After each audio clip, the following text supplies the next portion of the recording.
ಹೋರಾಟಕ್ಕೆ ಕರ್ಕೊಂಡು ಬಂದರು. ತದನಂತರ 2005-6ರಲ್ಲಿ ನಾವೇ ಒಂದು ಕನಕ ಸೇವಾ ಸಂಘ ಅಂತ ಮಾಡಿ ಹೋರಾಟ ಪ್ರಾರಂಭ ಆಯಿತು. ತದನಂತರ 7, 8ರಲ್ಲಾಯಿತು, 12, 13ರಲ್ಲಾಯಿತು. 16ರಲ್ಲಿ ಕೊಪ್ಪಳದಲ್ಲಿ 1,00,000 ಜನರನ್ನು ಸೇರಿಸಿ ಬೃಹತ್ ಆದಂಥ ಹೋರಾಟನ ಕೊಪ್ಪಳದಾಗ ಮಾಡಿದೆ. ನಮ್ಮ ಪರಮೇಶಿ, ಅಮ್ಮಣ್ಣ, ಶಿವರಾಜು, ನನ್ನ ಜೊತೆಗೆ ಒಂದು 20 ಜನ ಹುಡುಗರಿದ್ರು. ನನಗೂ ಸರಿಯಾಗಿ ಭಾಷಣ ಮಾಡಕ್ಕೆ ಬರ್ತಿದ್ದಿಲ್ಲ. ನಮ್ಮಣ್ಣ ನಮ್ಮ ಕಾರಿಗೆ ಎಕ್ಸಿಡೆಂಟ್ ಮಾಡಿ ನಮ್ಮನ್ನು ಕೊಲ್ಲಬೇಕು ಅಂತ ಆ ಭಾಗದಾಗಿ ನಮ್ಮ ಸಮಾಜದ ಒಬ್ಬ MLA ಕೂಡ ಪ್ರಯತ್ನ ಪಟ್ಟ.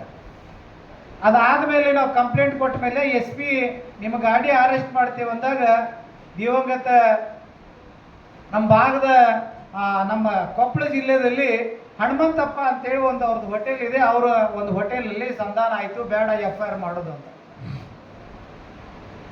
ಅವತ್ತು ಮುಖ್ಯಮಂತ್ರಿ 2 ದಿವಸ ಹಿಂದೆ ಕೊಪ್ಪಳಕ್ಕೆ ಬಂದಾಗ ನನಗೆ ಫೋನಲ್ಲಿ MLA ಮಾತಾಡಿಸ್ತಾರೆ, ಇಲ್ಲ ಇವ್ರು ಎಲೆಕ್ಷನ್ ಮಾಡಕ್ಕೆ ಬಂದಾರ ST ಹೋರಾಟದಲ್ಲಂತ. ನಮ್ಮ ಮುಖ್ಯಮಂತ್ರಿಗೆ ಹೇಳಿದೆ, ನಿಜವಾಗಿ ನಮ್ಮ ಸಮಾಜರಾದ್ರೆ ನೀವು ಅಲ್ಲೇನು ಹೆಲಿಪ್ಯಾಡ್ನಾಗ ನಿಂತಿರಲ್ಲ, ಅಲ್ಲಿಂದನೇ ಮೀಡಿಯಾದರ ಅದರ ಕುರುಬ ಸಮಾಜಕ್ಕೆ ST ಕೊಡ್ತೀನಿ ಅಂತ ಹೇಳಿಕೆ, ಇಲ್ಲ ಕುರುಬರಿಗೆ ST ಕೊಡೋದಿಲ್ಲ ಅಂತ ಹೇಳ್ರಿ ಅಂತ ಹೇಳ್ಬಿಟ್ಲೆ ಫೋನ್ ಮಾಡಿ ಕಟ್ ಮಾಡಿದ್ರು ಸಿದ್ದರಾಮಯ್ಯವರು ಅವತ್ತು. ಅದಾದಮೇಲೆ ನಾವು ಬಿಡಲಿಲ್ಲ. ಸಾಕಷ್ಟು ಹೋರಾಟ ಮಾಡಿದ ಮೇಲೆ ಧಾರವಾಡಕ್ಕೆ ಕುಮಾರಸ್ವಾಮಿಯವರು ಮುಖ್ಯಮಂತ್ರಿ ಆಗಮಿಸಿದಾಗ ನಾವು 4 ಹೆಂಡನ್ನು ತಗೊಂಡು 1,000 ಕುರಿ ತಗೊಂಡು ಬಂದು ನಾವು ರಸ್ತೆ ತಡೆದಾಗ